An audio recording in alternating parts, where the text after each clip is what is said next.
¿Cómo nos venden la moto? Por Ignacio Ramonet. 10. Pensamiento único y nuevos amos del mundo. Ingeniería de la persuasión. Pero el hombre programado lo está también después de su nacimiento. Al lado de su familia, cuyo ascendiente ha disminuido, hay otras estructuras de normalización que desde muy pronto se hacen cargo de él. En primer lugar, la televisión, convertida en la principal canguro y la distracción primordial de los niños. ¿Qué se llevan del cíclope catódico? En primer lugar, la violencia. Sucesos recientes y trágicos han vuelto a lanzar, desde hace unos meses, el debate acerca de la responsabilidad de la televisión y los medios de comunicación en el paso al acto criminal de niños, a veces de muy corta edad. Así, en Liverpool, en febrero de 1993, dos chicos de 10 y 11 años secuestraron y torturaron y mataron a un chiquillo de 2 años según un ritual parecido al puesto en escena en una película de horror, Child's Play 3, que acostumbraban a ver en el video. En Vitry-sur-Seine, Francia, en octubre de 1993, 3 escolares de 9 y 10 años participaron en el linchamiento mortal de un vagabundo. En Newcastle, Inglaterra, en 1993, 2 niños de 9 y 10 años fueron inculpados por torturas a un niño de 6 años. En la misma época, en Saarbrück, Alemania, 3 alumnos de la escuela primaria intentaron colgar a uno de sus compañeros de clase. A principios de 1994, en Marsella, varios adolescentes inculpados por violación, torturas y actos de barbarie a una niña de 12 años declararon a quienes los interrogaban no saber que hacían algo malo. Finalmente, en Noruega, en octubre de 1994, una niña de 5 años murió después de que la golpearan 3 niños de 5 y 6 años. Una vez más, según un ritual que imitaba una serie de televisión para niños, Power Rangers. Este último asunto, principalmente, provocó en toda Europa una viva emoción y reactivó el debate sobre el impacto de ciertas emisiones sobre los niños más pequeños. A consecuencia de estos dramáticos casos, muchos países han tomado decisiones de limitar las escenas de violencia en la televisión. 2 cadenas suecas, por ejemplo, decidieron no seguir difundiendo las series Power Ranger y The Eds, sospechosas de haber ejercido una nefasta influencia en los niños homicidas noruegos. Bajo la presión de la opinión pública, la televisión canadiense, por su parte, se ha provisto de un código ético con objeto de suprimir de la pequeña pantalla las escenas de violencia gratuitas, a partir del 1 de enero de 1995. En el Reino Unido, el gobierno ha decidido restringir el acceso de los menores a los videos violentos. En Estados Unidos, las principales cadenas ABC, CBS, NBC y Fox han resuelto suprimir gran parte de las emisiones violentas de su programación. Esto, sobre todo, para evitar que el gobierno reglamente aún con más severidad la representación de la violencia en la pequeña pantalla, ya que 4 de cada 5 americanos están convencidos de que la violencia en la televisión contribuye a aumentar la violencia en la vida real. Y después de que la Asociación Americana de Psicología hiciera público un informe que revelaba que durante los 5 años que dura la escuela primaria, un niño ve en la televisión unos 8,000 asesinatos y más de 100,000 actos violentos. En Francia, por último, el informe de la diputada Christine Boutin, elaborado en octubre de 1994, en el marco de la Comisión de Asuntos Culturales, Familiares y Sociales de la Asamblea Nacional, titulado Niño y Televisión, hace 20 propuestas para proteger a los jóvenes teleespectadores de la influencia excesiva de los programas televisados. Las encuestas muestran que un niño francés que tenga entre 8 y 14 años ve la televisión 3 horas diarias de promedio y que el número de actos violentos que se difunden es, en general, percibido como irrazonable y difícil de soportar. El semanario parisino Le Point, en una encuesta efectuada en octubre de 1988, había hecho un recuento de todas las escenas de violencia a las que los telespectadores habían podido asistir durante una semana. 670 homicidios, 15 violaciones, 848 peleas, 419 fusilamientos, 14 secuestros, 32 tomas de rehenes, 27 escenas de tortura, 13 tentativas de estrangulamiento, 11 atracos a mano armada, 11 escenas de guerra, 9 defenestraciones. Esto, por cierto, en todas las emisiones, y no solo en las emisiones para niños.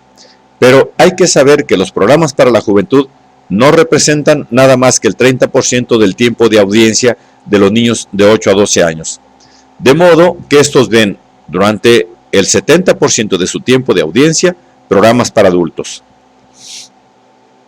Y a este respecto, hay que subrayar que entre los programas más violentos de la televisión están los informativos. Crímenes, atrocidades de la guerra en Bosnia o en Ruanda, sufrimiento de los niños. Se estima que alrededor de la mitad de las víctimas civiles de las guerras son niños. Catástrofes naturales y epidemias.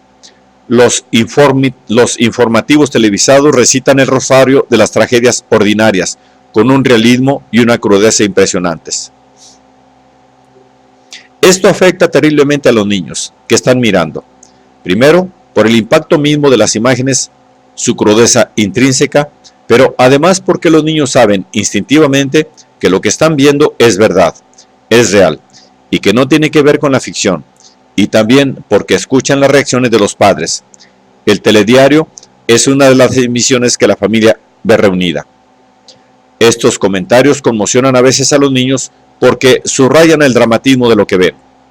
El efecto de ansiedad es muy fuerte.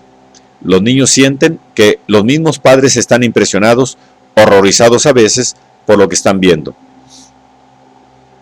Este efecto de ansiedad se traduce en una violencia psicológica que puede marcar el ánimo del niño, impresionarlo y perturbarlo. Esto puede hacerlo habituarse a la violencia, a banalizarla y hacerlo insensible, más tarde al sufrimiento de los demás.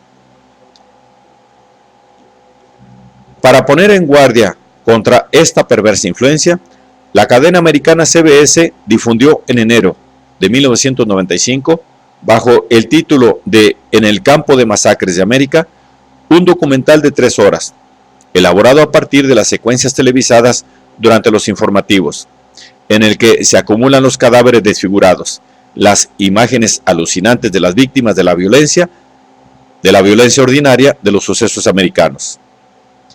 Pero la violencia no es el único problema que plantea en los niños el hábito de ver la televisión. Antes de alcanzar la edad de 12 años, un niño habrá visto en Francia unos 100.000 anuncios que subrepticiamente van a contribuir a hacerle interiorizar las normas ideológicas dominantes y enseñarle criterios consensuales de lo bello, el bien, lo justo y lo verdadero, es decir, los 4 valores morales sobre los cuales para siempre se edificará su visión moral y estética del mundo. Muy pronto, la televisión impondrá los criterios emocionales como superiores a los argumentos racionales. El abismo entre la racionalidad y la publicidad se ha ahondado tanto ahora, escribe el ensayista americano Neil Postman, que es difícil recordar que alguna vez haya existido relación entre ellas. Hoy, en la televisión publicitaria, las proposiciones de lógica son tan raras como la gente fea. La cuestión de saber si el publicista dice la verdad o no, ni siquiera se plantea. Un anuncio de McDonald's, por ejemplo, no es una serie de aserciones verificables y presentadas con lógica. Es una puesta en escena, una mitología, si se quiere, de gente muy guapa vendiendo, comprando y comiendo hamburguesas y ostentando una felicidad de éxtasis. No se hace ninguna afirmación, sino son las que los telespectadores proyectan sobre la escena o deducen de ella. Un anuncio puede gustar o no gustar, no se puede refutar. Los dibujos animados, de los que los niños siguen siendo grandes consumidores, no se refutan tampoco. Si es cierto que algunos son de una notable calidad poética y una riqueza para el imaginario, muchos otros presentan un modo simplista, maniqueo, atestado de prejuicios y extremadamente violento. 41 actos de violencia por hora, de promedio, en los dibujos animados americanos.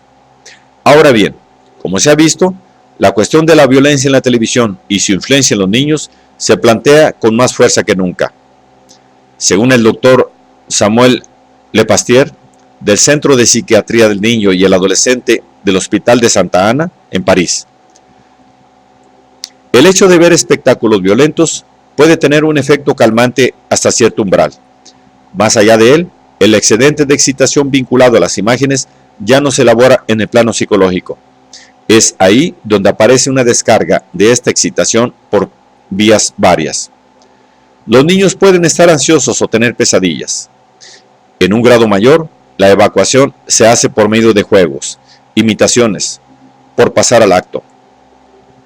Por imitar al héroe de una película para adolescentes, The Program, que se acostaba sobre el asfalto de una autopista y permanecía inmóvil en medio de la circulación, varios jóvenes americanos fueron atropellados en las carreteras de Estados Unidos en otoño de 1993. Esto obligó a la empresa productora, Walt Disney Company, a cortar la escena en todas las copias en circulación y llevó al Congreso a exigir medidas contra la violencia en la televisión, lo cual hizo también el gobierno británico el 12 de abril de 1994. Este debate se trasladó hacia la influencia de los videojuegos, que han llegado a ser la principal distracción de los adolescentes. Una encuesta ha revelado, en septiembre de 1994, que las 3/4 partes de los niños franceses de la primaria juegan con regularidad a los videojuegos. Estas diversiones electrónicas proponen de ordinario minirelatos de aventuras. Los guiones suelen estar inspirados en guerras reales: Vietnam, Afganistán, Nicaragua, Golfo, Bosnia. Un héroe sigue un recorrido iniciático durante el cual no cesa de eliminar adversarios cada vez más temibles. Matar, destruir, fusilar son actos constantes que reclaman estos juegos y a los que el adolescente procede pulsando simplemente un botón. Este pequeño gesto que mata, a la larga, se banaliza e irrealiza la idea misma de la muerte, pilar, no obstante, de la filosofía y de la religión en todas las civilizaciones. A la edad de 18 años, un joven americano ha eliminado así, sin pesares, a unos 40,000 adversarios. El profesor George Grebner, de la Universidad de Pensilvania, uno de los más grandes especialistas de la violencia en la pequeña pantalla, toca el timbre de alarma. La exposición reiterada a la violencia vuelve al público ansioso y desconfiado.